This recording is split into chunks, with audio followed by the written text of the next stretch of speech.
95% adamday bolada muammoni sizlarga tushuntirib beraman. Videoning kanalini ko'rib turibsizlar, bu 95% odam noxato aytadi. Bu xatolarni 3 sanab beraman sizlarga bemalol. Videoning kanalini ko'rib turinglar. Assalomu alaykum hurmatli obunachilar. Do'stlar, nechiklar, yaxshimisizlar? Sizlarga bugun 95% odamda uchraydigan muammo, xatoliklarni 3 sanab beraman bemalol. Videoning kanalini ko'rib tursangizlar, like, comment, obuna bilan qo'llab-quvvatla tursangizlar, sizlarga zo'r tushuntirib berishga harakat etaman.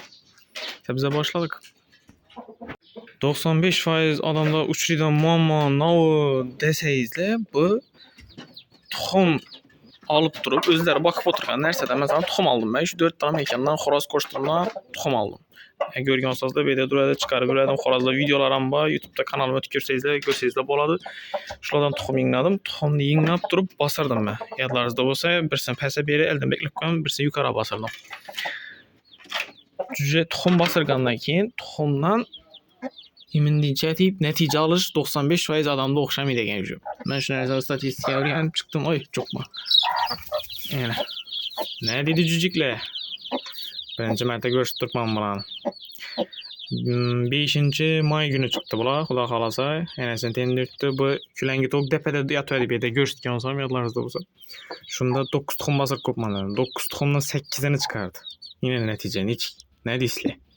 Bu natija necha berishdi desangizlar, birinchi o'chirda tuxum yig'ilgandan keyin tuxumni to'g'ri saqlash, to'g'ri olish. Tuxum to'g'adilar, shuni to'g'dilar.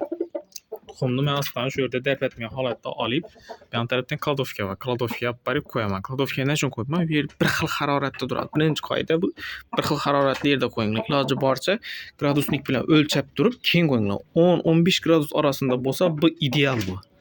Birinchi o'chirda, birinchi aytiladigan xato bu seriya sovuq yerda ya havo sovuq bo'lib o'zgarib turadigan yerda qo'yilishi. Ana shu birinchi xato bo'ladi.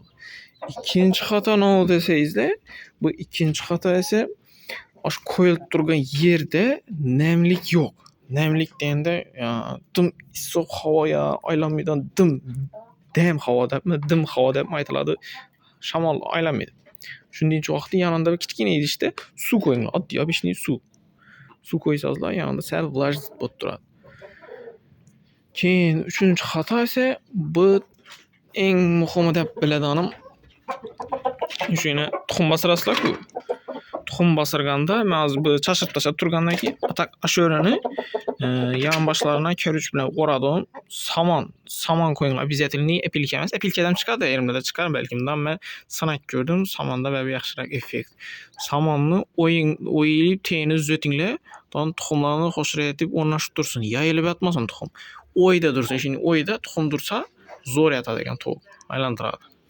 Ham bu 4-chi tarafini ham aytib qo'ying.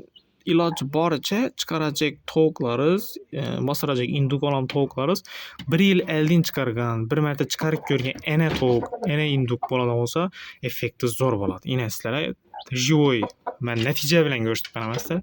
9 tuxumdan 8 chiqdi. Bu 9-inchisi ham ishlagan ekan. Lekin chiqmadi, u nasiba.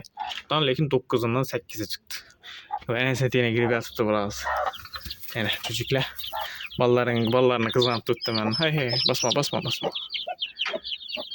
Mana bulara nechik ovqat, nechik pitaniya bilan boqishni qiziq bo'lsa, kommentariy yozib qoldirsangizlar, keyingi videoda bu jujalar nechik vitamin bilan to'g'ri boqish kerakligini tushuntirib o'rgatib, qo'limdan kelgancha tushuntirib o'taman. Bilmaydiganlar biladiganlar bemalol bu negativ yozish shart emas. Bilmaydiganlar ham bor. Shuni to'g'ri tushuninglar, hamma bila olmaydi. Shuning uchun bemalol keyingi videoda ko'rishlaringiz mumkin bo'ladi. Videoni oxiridan ko'rgan bo'lsangizlar, shu like-ni ayamizlar.